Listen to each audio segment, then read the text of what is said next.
میرا مختصر سا تعارف۔ میرا نام ظفر خضر ہے۔ میرا بچپن 2 کمروں کے ایک اپارٹمنٹ میں کراچی میں گزرا ہے، جہاں میں نے اپنے 6 بہن بھائیوں کے ساتھ پرورش پائی۔ بچپن کے زمانے کی کچھ باتوں میں سے یہ یاد ہے کہ ہم تمام بہن بھائیوں کو سال میں صرف 1 یا 2 مرتبہ نیا کپڑوں کا جوڑا ملتا تھا عید کے موقع پر، اور باوجود اس کے کہ میں ہر روز دودھ کا ایک گلاس پینا چاہتا تھا، میری باری ہفتے میں صرف 1 مرتبہ آتی تھی۔ کھانے کے دوران دن میں صرف 1 گوشت کی بوٹی ہر ایک کو مل سکتی تھی۔ مجھے اس بات کا احساس ہے کہ اس وقت پاکستان میں کروڑوں بچوں کو یہ بھی میسر نہیں تھا، اور نہ آج ہے۔ میں نے ابتدائی تعلیم پاکستان میں گورنمنٹ کے اردو میڈیم اسکولوں میں حاصل کی، D J science college centre اور بی ایس سی کیا، پھر کراچی یونیورسٹی سے 1983 میں اپلائیڈ فزکس میں ایم ایس سی کیا۔ 1985 میں قرض حسنہ لے کر امریکہ ایک اسٹوڈنٹ کی حیثیت سے آیا اور new Jersey institute of technology سے 1988 میں کمپیوٹر سائنس میں ماسٹرز کیا۔ یہاں میں نے کمپیوٹر پر کئی کتابیں لکھیں، جن میں سے کچھ کتابیں نیو یارک یونیورسٹی میں بھی استعمال ہوئی ہیں۔ 1999 میں میری کمپیوٹر ٹریننگ کی کمپنی پی سی ایج امریکہ میں تیزی سے ترقی کرنے والی ایجوکیشن کی کمپنیوں میں نمبر 1 تھی۔ انقلاب 2000 کتاب میں نے 1999 میں لکھی تھی۔ اس کتاب کے بارے میں ڈان نیوز پیپر کے رائٹر کاوس جی نے کہا تھا کہ this book should be distributed as widely as possible in Pakistan, یعنی اس کتاب کو پاکستان میں جتنا ممکن ہو پھیلایا جائے۔ انقلاب 2000 کا چیپٹر آخری پیغام میں نے دوسری جنگ عظیم کے ایک واقعے سے متاثر ہو کر لکھا تھا۔ دوسری جنگ عظیم کے دوران ایک امریکی سپاہی کو جاپانیوں نے گرفتار کر کے موت کی سزا سنا دی تھی۔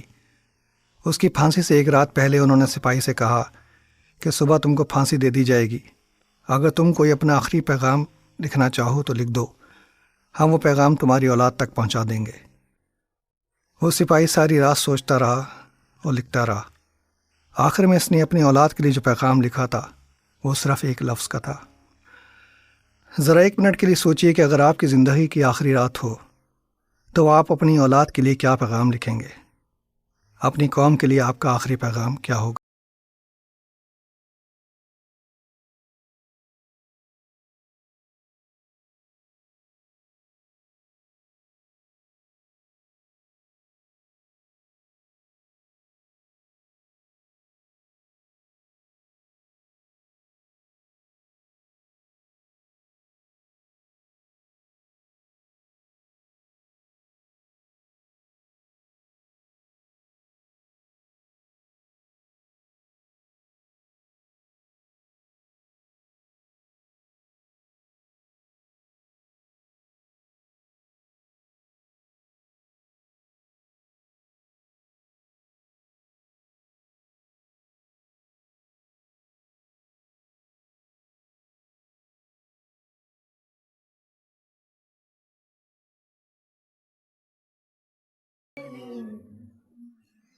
آخری پیغام۔ سویا تو میں اپنے کمرے ہی میں تھا، مگر ایسا لگا کہ میں سوتے میں چل رہا ہوں۔ کوئی عجیب و غریب مخلوق جو یقیناً کسی اور سیارے سے تعلق رکھتی تھی مجھے کہیں لے جا رہی تھی۔ جلدی ہم ایسی جگہ پہنچ گئے جو ایک عدالت کی طرح لگ رہی تھی۔ مجھے میرا جرم سنا دیا گیا۔ میں اپنی قوم کی حالت بدلنے کی انتہائی خواہش رکھتا ہوں۔ یہ مخلوق لوگوں کی خواہش پوری کرنے میں مدد دیتی ہے اگر وہ اس کے لیے مرنے کے لیے تیار ہوں۔ وہ مجھے کہہ رہے ہیں کہ یہ میری چوائس ہے۔ اگر میں اپنی قوم کے لیے مرنے پر تیار ہو جاؤں تو میری قوم کے حالات بدل سکتے ہیں، یا میں اپنی ہنستی کھیلتی دنیا میں واپس جا سکتا ہوں۔ اب میں سوچ رہا ہوں، مجھے اپنی 2 سال کی بیٹی، 4 سال کے بیٹے اور بیوی کا خیال آتا ہے۔ میں اپنی بیٹی سے کھیل رہا ہوں، وہ ابو سے اٹکھلیاں کر رہی ہے۔ میرا بیٹا مجھ سے کہہ رہا ہے تھینک یو ڈیڈی۔ میں نے ابھی اس کو اس کا پسندیدہ کھلونا بز لائٹ ایئر دلایا ہے۔ میری بیوی کا میرے بغیر کیا ہوگا؟ میں رو رہا ہوں۔ میں یہ سب چھوڑنا نہیں چاہتا، میں مرنا نہیں چاہتا۔ دوسری طرف اربوں لوگوں اور ان کی نسلوں کی بات ہے، پوری دنیا بدل دینے کی بات ہے۔ سینکڑوں لوگ جو قتل ہو رہے ہیں، اربوں لوگ جو ناانصافی کا زہر پی رہے ہیں اور غربت کی چکی میں پس رہے ہیں۔ ان کی زندگی غلاموں کی زندگیوں سے بدتر ہیں۔ کرپٹ سیاست دانوں اور بیوروکریٹس نے پورے ملک کو لوٹ لیا ہے۔ وہ بادشاہوں کی طرح زندگی گزار رہے ہیں اور کوئی اپنے اعمال کا جواب دے نہیں۔ لوگ بالکل بے بس ہو چکے ہیں، کسی کو کوئی امید، کوئی حل نظر نہیں آتا۔ پوری قوم ایک دلدل میں دھستی چلی جا رہی ہے۔ خودکشی کرنے والوں کی تعداد بڑھتی جا رہی ہے، اور ایسا لگتا ہے کہ اب اس قوم کا آخری وقت قریب آ چکا ہے۔ میرے پاس کیا چوائس ہے؟ یہ میرا ملک ہے، میں اسے ایسی حالت میں کیسے چھوڑ سکتا ہوں؟ اچھا، میں نے اپنی زندگی اپنی قوم کے لیے قربان کرنے کا فیصلہ کر لیا ہے۔ بہت آنسوؤں کے بعد میں نے سوچ لیا ہے کہ ٹھیک ہے، میں مرنے کے لیے تیار ہوں۔ اب وہ مخلوق کہہ رہی ہے کہ تمہیں مرنا تو ہے، مگر قوم کی حالت بھی تمہیں کو صحیح کرنی ہے۔ یہ سب کچھ جادو سے صحیح نہیں ہو سکتا۔ تم اپنا ایک ایسا آخری پیغام اپنی اولاد اور قوم کے لیے دے دو جو ان کو ان کی حالت بدلنے کا طریقہ سکھا دے۔ اب یہ تمہارے اوپر ہے۔ ہم تو بس تمہارا یہ پیغام تمہاری اولاد اور قوم تک پہنچا دیں گے، پھر یہ ان پر ہے کہ وہ اس کا کیا کرتے ہیں۔ ہر چیز حاصل کرنے کے لیے اس کی قیمت ادا کرنی پڑتی ہے۔ ظفر، اب وہ پیغام لکھنا ہے صبح ہونے سے پہلے تک۔ یہ میری زندگی کی آخری رات ہے۔ کہاں سے شروع کروں؟ آخر کیا چیز میری قوم کی حالت بدل سکتی ہے؟ آخر کیا چیز ہے جو قوموں کو ظلم و تباہی کی طرف لے جاتی ہے؟ آخر کیا چیز ہے جو غربت و جرائم کی ذمہ دار ہے؟ مجھے تو یہ سمجھ میں آتا ہے کہ اپنے ملک کے تمام مسائل کو صرف 2 حصوں میں تقسیم کر سکتا ہوں۔ مسائل جو تعلیم نہ ہونے کی وجہ سے ہیں، اور مسائل جو ایمانداری نہ ہونے کی وجہ سے ہیں۔ تو میرا آخری پیغام یہ ہونا چاہیے کہ لوگ تعلیم حاصل کریں۔ یہ تو بہت لمبا گول ہے، اس کو تو بہت وقت لگے گا اثر دکھاتے دکھاتے۔ شاید یہ بہترین پیغام ہو لمبے عرصے کے لیے، مگر جہاں لوگوں کی جانیں خطرے میں ہوں، روز قتل ہو رہے ہوں، جن لوگوں کے پاس پیٹ بھر کے کھانے کے لیے نہ ہو، آخر میں ان کو کس طرح تعلیم کے فوائد سمجھا سکتا ہوں؟ سب سے پہلے تو امن و امان کا مسئلہ ہے، لوگوں کی جان و مال کی حفاظت کی بات ہے۔ میں پھر بھٹک رہا ہوں، میرا دماغ چکرا رہا ہے، ان مسئلوں کا کوئی آسان حل نظر نہیں آ رہا۔ کبھی سوچتا ہوں کہ جاگیردارانہ نظام سارے مسئلوں کی جڑ ہے، پھر خیال آتا ہے کہ ایک احتساب کا عمل سیاستدانوں سے ملک کو نجات دلا سکتا ہے۔ پتہ نہیں کیسے اس جاگیردارانہ نظام کو ختم اور احتساب کے عمل کو قائم کیا جا سکتا ہے بغیر سیاسی جد و جہد کے۔ مجھے تو ایک سمپل طریقہ سوچنا ہے جو اگر لوگ اپنا لیں تو ان کے بنیادی مسائل ختم ہو جائیں۔ اچھا، میری اولاد اور میری قوم اپنی زندگی انٹیگریٹی کے ساتھ گزارنا، ہر چیز اپنی پوری ایمانداری کے ساتھ کرنا، چاہے تمہیں کوئی دیکھ رہا ہو یا نہیں۔ ہاں ظفر، میرا خیال ہے کہ یہ میرا آخری پیغام ہونا چاہیے، انٹیگریٹی۔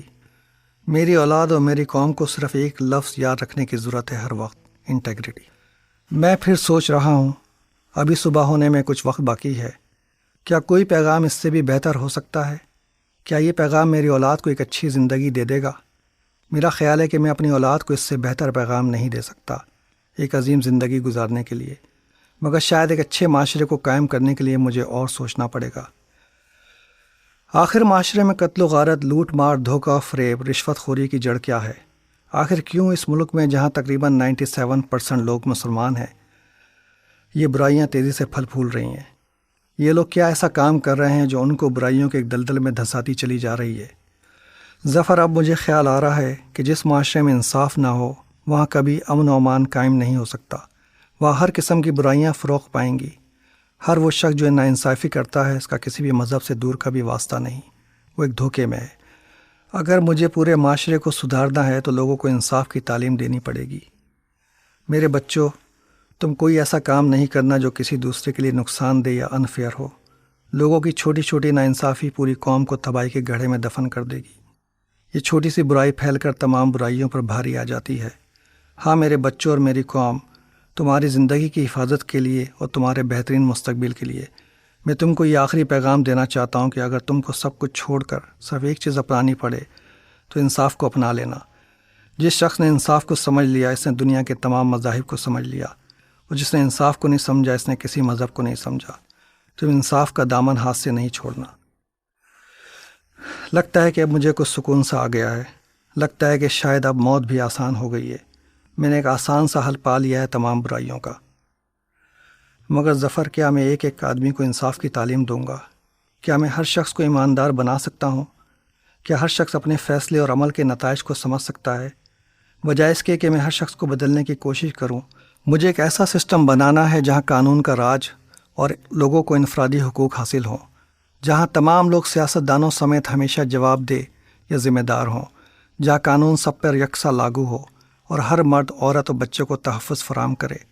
یہ بہت ضروری ہے کہ ہم لوگوں کو انفرادی حقوق دیں اور ان کو گروپس میں نہ بانٹیں۔ اگر ہم لوگوں کو مسلمانوں اور غیر مسلمانوں میں بانٹیں گے تو ان کو شیعہ، سنی اور مہاجر اور غیر مہاجر میں تقسیم ہونے سے کوئی نہیں روک سکے گا۔ اچھا اے مخلوق، میری زندگی کے بدلے صرف ایک کام کر دو۔ اس ملک میں قانون کا راج رول آف لا اور انفرادی حقوق انڈیویجول رائٹس قائم کر دو۔ بغیر اس کے ہم نہ لوگوں کے بنیادی مسائل حل کر سکتے ہیں اور نہ انہیں تعلیم دے سکتے ہیں۔ میں پھر رو رہا ہوں، مجھے میرے بچے یاد آ رہے ہیں۔ میری چھوٹی سی بیٹی جو صرف 2 سال کی ہے میرے منہ میں مونگ پھلی ڈالتی ہے اور پوچھتی ہے اور دوں ابو، میرے کان کھینچتی ہے، اور جب میں جھوٹا روتا ہوں تو کہتی ہے سولی ابو۔ اسے تو ابھی سے تھینک یو بولنا بھی آ گیا ہے۔ میرا چہرہ آنسوؤں سے بھر گیا ہے، مجھے کچھ نظر نہیں آ رہا۔ میں نے کبھی اپنی زندگی کی پرواہ نہیں کی۔ اگر اب میں مرنا نہیں چاہتا تو صرف اور صرف اپنی بیٹی کے لیے اور 4 سال کے بیٹے کے لیے۔ مگر ظفر، یہ کروڑوں بچوں کی زندگیوں کی بات ہے۔ کسی ایسے معاشرے میں اپنے بچوں کی پرورش کرنا جہاں قانون اور انصاف نہ ہو، اپنی بیٹی کو درندوں کے لیے پال پوس کر تیار کرنا ہے، جہاں وہ اس کی عزت لوٹ کر اسے قتل کر دیں گے اور میں ان کا کچھ نہیں کر سکتا۔